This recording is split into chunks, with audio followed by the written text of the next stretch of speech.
Olá, meus irmãos. A paz do Mestre Jesus esteja com todos vocês. Que Deus abençoe quem me ouve, que o Senhor Deus Todo-Poderoso possa se manifestar e se fazer presente através da nossa conversa. Que Deus possa fortalecer e trazer ânimo ao seu coração. Vamos lá, vamos para mais uma breve conversa. O texto hoje para nossa breve conversa encontra-se na Epístola de Paulo à Igreja de Colossos. Colossenses capítulo 1, versículo 15 em diante, diz assim: O Filho é a imagem de Deus invisível e é supremo sobre toda a criação, pois por meio dele todas as coisas foram criadas, tanto no céu como na terra. Todas as coisas que podemos ver e as que não podemos, como tronos, reinos, governantes e autoridades do mundo invisível. Tudo foi criado por meio dele e para ele. Ele existia antes de todas as coisas e mantém tudo em harmonia. Ele é a cabeça do corpo, que é a igreja. Ele é o princípio supremo sobre os que ressuscitam dos mortos. Portanto, ele é o primeiro de tudo. Pois foi do agrado do Pai que toda a plenitude habitasse no Filho. E por meio dele, o Pai conciliou consigo todas as coisas. Por meio do sangue do Filho na cruz, o Pai fez as pazes com todas as coisas, tanto no céu quanto na terra. Glória a Deus, irmão. Glória a Deus por essa palavra. Essa aqui é um relato de Paulo, à igreja de Colossenses, sobre a superioridade do Filho. Cristo é supremo em todas as coisas e mostra para nós a divindade de Cristo. A divindade de Cristo. Cristo é Deus, irmão. Jesus Cristo é Deus. Nós precisamos entender que Jesus Cristo é o Deus vivo e verdadeiro encarnado. É a palavra dele encarnada andando no meio de nós. Ele é o sim e o amém para todas as promessas, e por causa de Cristo nós já somos abençoados nas regiões celestiais. Podemos ter todo o suprimento necessário nessa vida e alcançar a eternidade e o infinito por meio de Cristo. E Paulo trouxe essa parte. Isso não é propriamente palavras do apóstolo Paulo, é um hino dos cristãos da igreja primitiva, um hino, assim como nós cantamos as músicas hoje em dia, era um hino, ele colocou aqui no meio. Assim como, por exemplo, Moisés, eles logo depois da fuga do Egito, eles cantaram um hino de vitória, fizeram um hino em Cristo. Por quê? Porque a igreja primitiva sofria com os falsos ensinamentos, e Colossenses era uma igreja teoricamente neófita. O que é um neófito? É um novo na fé, um novo convertido. E nesse momento há muitos ensinos, nós não sabemos o que apegar e o que acreditar e o que apoiar como verdade. Eu quero te dizer, meu irmão, Jesus é suficiente. E pensando nisso, quero trazer as aplicações pertinentes a esse texto. Começa falando: o Filho é a imagem invisível, a imagem do Deus invisível, e é supremo sobre toda a criação. Aqui está mostrando que Jesus Cristo é a expressão perfeita do caráter de Deus.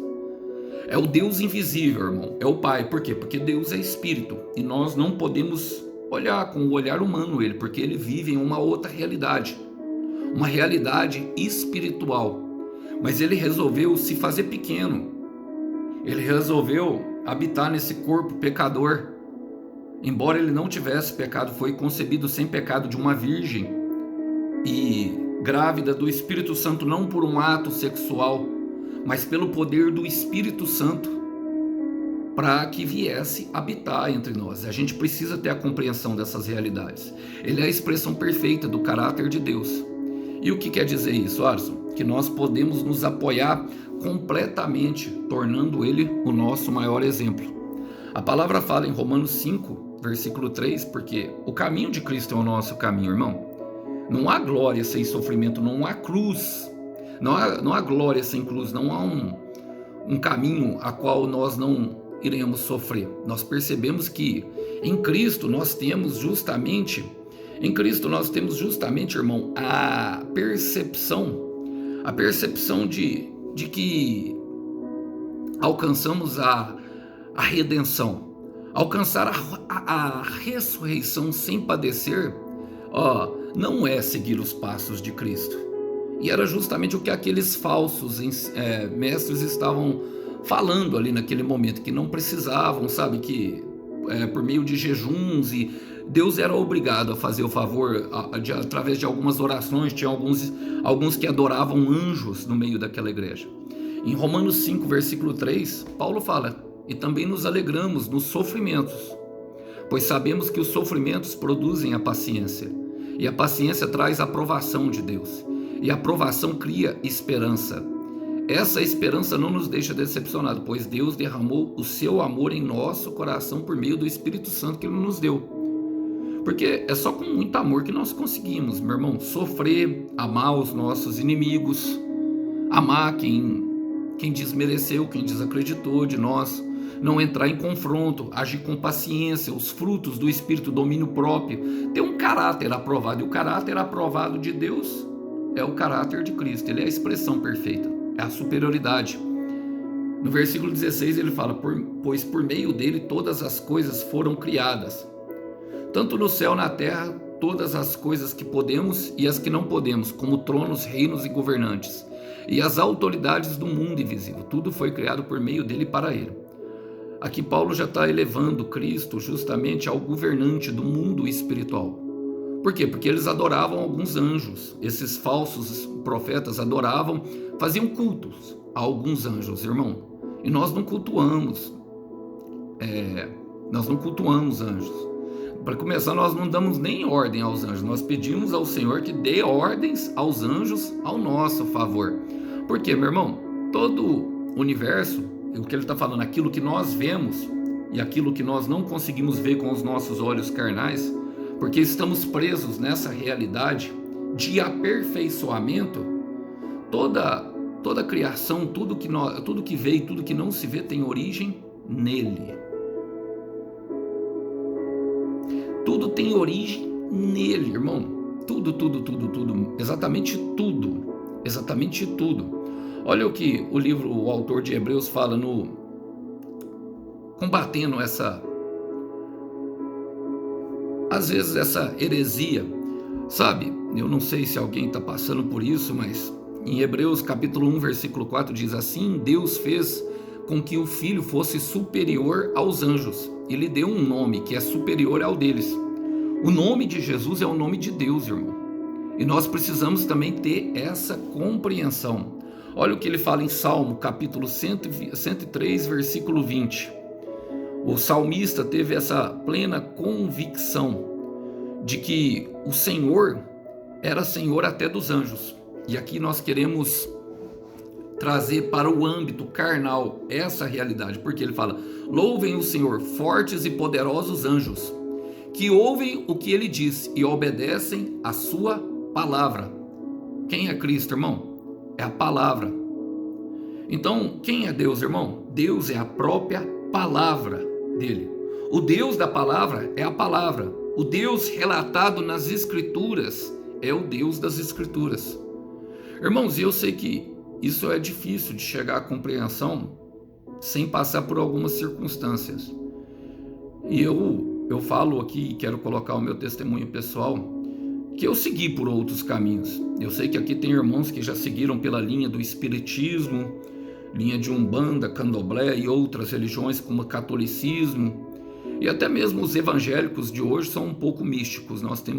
Eu sei que eles são os que estão mais, vamos dizer ali, mais próximos daquilo que é a realidade. Mas eu não me apego, porque isso parece para mim time de futebol. Sinceramente, a religião parece time de futebol, parece que eu tenho que me juntar ao time que está ganhando. Não, eu tenho que me unir a Cristo, Ele é a videira. Jesus Cristo é suficiente. Eu não preciso de anjo, eu não preciso de nada, irmão. Lógico que os anjos são conservos e eu tenho muito respeito ao trabalho que eles fazem, são extremamente obedientes, mas Satanás também é um anjo e se disfarça de anjo de luz.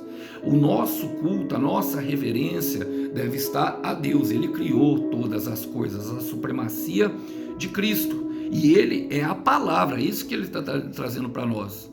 Olha, os anjos ouvem o que Ele diz e obedecem a sua palavra, a palavra encarnada. Cristo é supremo, Ele é o próprio Deus e a própria palavra. E no versículo 17 fala: Ele existia antes de todas as coisas e mantém tudo em harmonia.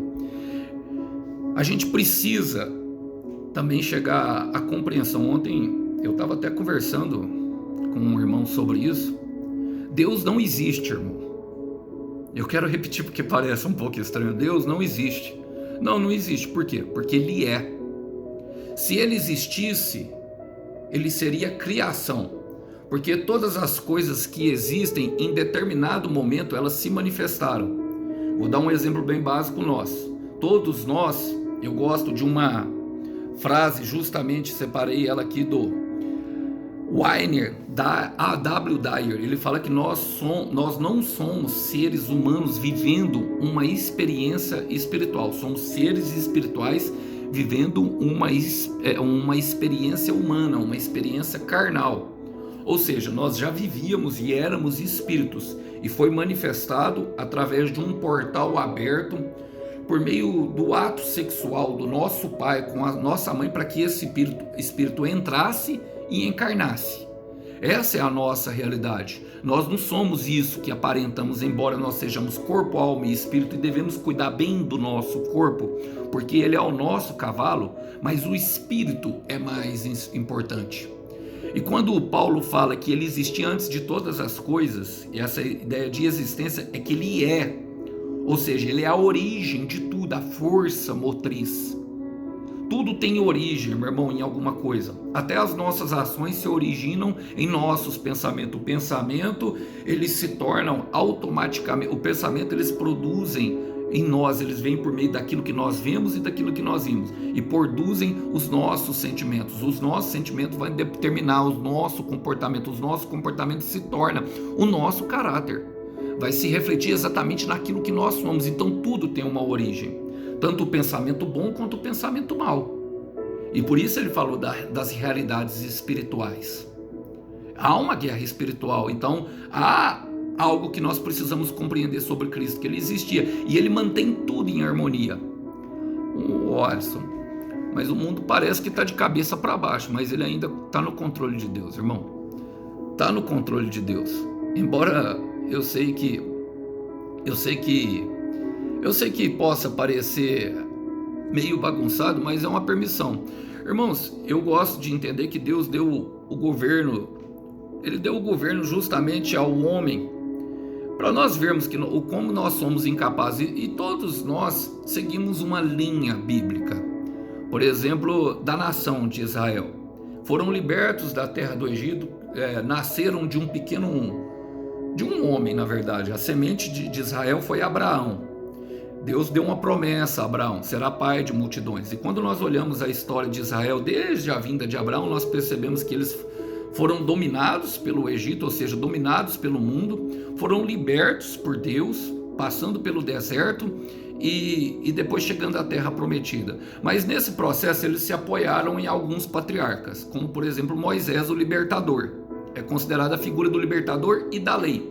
E todos nós conhecemos a lei primeiramente, depois nos apegamos a algo que é mais espiritual, e aí vem a representatividade de Elias, a qual Tiago fala que é homem sujeito igual a nós, mas ali no alto da transfiguração, numa experiência espiritual, a qual Pedro, Tiago e João estavam juntos, Jesus, ali em Lucas capítulo 9, se eu não me engano, no versículo 35, Deus diz: este é o meu filho, o meu escolhido, a quem me agrado, ouçam-no. Ou seja, Deus está falando, ele é suficiente. E naquele momento, Moisés e Elias se desaparecem.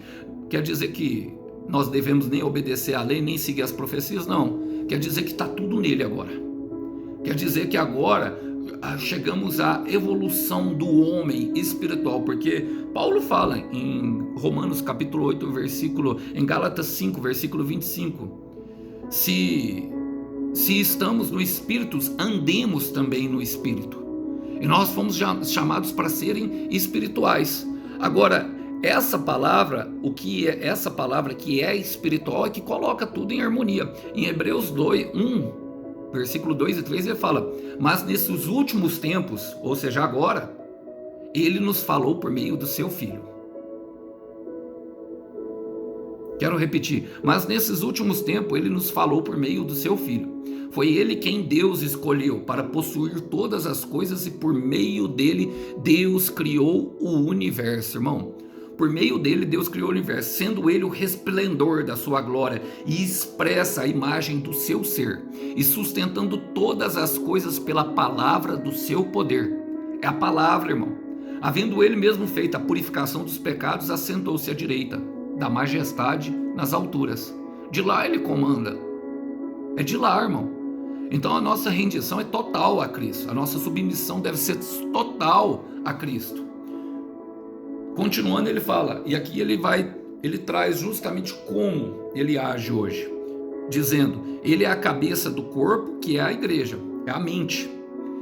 Olha, ele é o princípio supremo sobre todos que ressuscitam dos mortos, nasceram de novo, sendo batizados e mergulhados, vivendo em novidade de vida, manifestando a glória de Deus através da ressurreição de Cristo. E ele diz, portanto, ele é o primeiro em tudo. Ele é a primícia de Deus, é a oferta de Deus a nós, irmão, para que nós venhamos aí morar com ele. É nesse momento que nós percebemos, meu irmão, que Jesus pode fazer o que quiser. Ele tem toda a autoridade. Aqui está falando da autoridade de Cristo. Meu irmão, Jesus pode tudo. Jesus pode fazer qualquer coisa. A palavra de Deus, ela é poderosa. A palavra encarnada de Deus, Jesus, ele é muito mais do que nós pensamos que ele é. Muito mais, irmão. Olha o que ele diz aos discípulos, logo depois de ressurreto, depois de cumprir a sua missão. E o que nós percebemos, irmão? Que ele vem ao mundo de forma humilde, aonde nada era dele, nesse mundo, onde tudo não lhe pertencia, a cruz não era dele, o túmulo que ele foi escavado não era dele, nem a manjedoura que ele estava, nem a manjedoura. A cruz era nossa, o túmulo era de José de Arimateia e a manjedoura ele tomou emprestado ali para nascer, de forma humilde, caminhou aqui justamente para nos ensinar. E logo depois de morrer, logo depois de morrer e ressuscitar no encontro com os discípulos em Mateus capítulo 28, versículo 18, antes dele mandar os discípulos fazerem alguma coisa, que é a igreja se formando ali, ele fala, e aproximando Jesus falou-lhes, dizendo, Jesus se aproximou deles, meu irmão, Jesus não deixou, ele se aproximou deles, estava todo mundo com medo ali, foi-me dada toda a autoridade, no céu e na terra. Jesus está autorizado a fazer o que quiser, irmão. A palavra de Deus é autorizada, ela é provada, experimentada, ela passou pelo refinamento, ela passou por tudo, ele cumpriu perfeitamente todas as exigências da lei. Nada nele não foi achado pecado, e se entregou, se ofertando em amor por nós. Essa compreensão deve dominar o nosso coração. Por quê? Irmãos, porque isso mostra o coração de Deus para nós, que Paulo vai dizer aqui no próximo versículo 19, que diz, pois foi do agrado do Pai que toda a plenitude habitasse no Filho. Deus se encarnou, meu irmão. E o que quer dizer isso, Alisson? Deus quis se revelar a nós por Ele.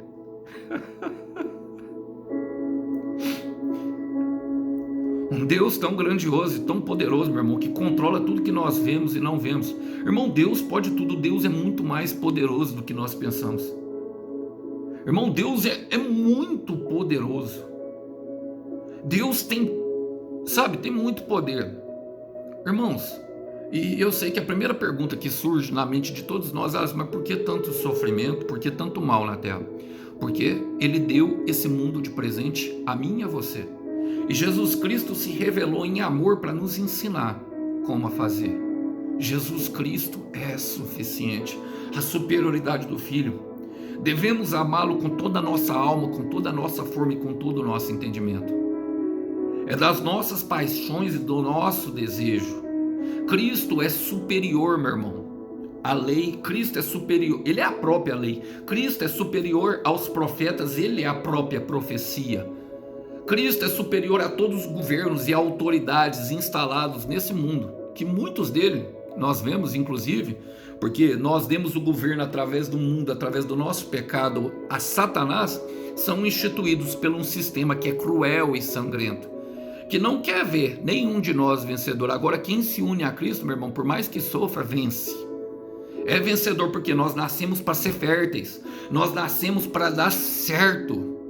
Por isso ele se revela a ali no começo do discurso de despedida dele aos discípulos, depois de formar a igreja vencedora, que se levantará gloriosa para ir morar no céu, ele disse em João 14,6: eu sou o caminho, a verdade e a vida. É um caminho que devemos trilhar. Se nós queremos seguir, andar como Jesus andou, devemos ter a mesma atitude que Cristo Jesus. É Ele.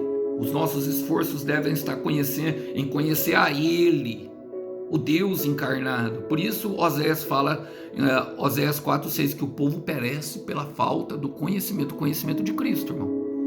É bem simples, e eu quero partir para o final, porque ele disse: e por meio dele o Pai reconciliou consigo todas as coisas. Meu irmão, todas as coisas. O que ele está dizendo? Que o nosso Redentor vive. E o que é o Redentor? É aquele que pagou a nossa dívida. E talvez você não se sinta em dívida, e talvez você pense que não precise dele, mas mais cedo ou mais tarde todos se depararam com essa realidade. Qual, Alisson? Estamos em dívidas. Sempre estaremos, mas Cristo pagou. Quer dizer que Ele não se lembra mais do nosso passado. Quer dizer que Ele não fica remoendo e não joga na cara o nosso pecado, os nossos erros. Quer dizer que Ele quer nos ver crescer e quer nos ver bem. Quer dizer que Ele nos ama. Quer dizer que Ele se importa com cada detalhe da nossa vida. Quer dizer que o plano dele de entregar ao homem mostra o quanto dependemos dele. E quando o mundo, tudo, a casa, a morada eterna que tem preparada para nós é muito melhor. Quer dizer que tudo que Ele nos oferece foi porque Ele nos amou. Sofonias capítulo 3, versículo 17, o profeta Sofonias escreve: o Senhor teu Deus está no meio de vocês. Quero ler na versão viva essa palavra. Olha, diz assim: pois o Senhor, o seu Deus, está no meio de vocês. Ele é um Salvador poderoso. Ele lhes dará vitória. Ele se alegrará em vocês com imensa alegria. Ele vai amar vocês e não os acusará. Ele se alegra em vocês com gritos de alegria. Deus grita, meu irmão, quando alguém decide andar em Cristo, quando alguém decide viver em propósito. Grita! Aleluia! Ele grita de alegria por mim e por você, porque o nosso Redentor vive. E nós sabemos que por fim Ele se levantará por nós. E a palavra fala: por meio do seu sangue, do Filho na cruz, o Pai fez as pazes com todas as coisas, tanto nos céus como na terra. E aqui eu quero terminar, meu irmão, dizendo para você, minha irmã, que não se entregou, se entregue completamente a Jesus, toda a sua vida, que só há paz com Deus por meio de Jesus Cristo.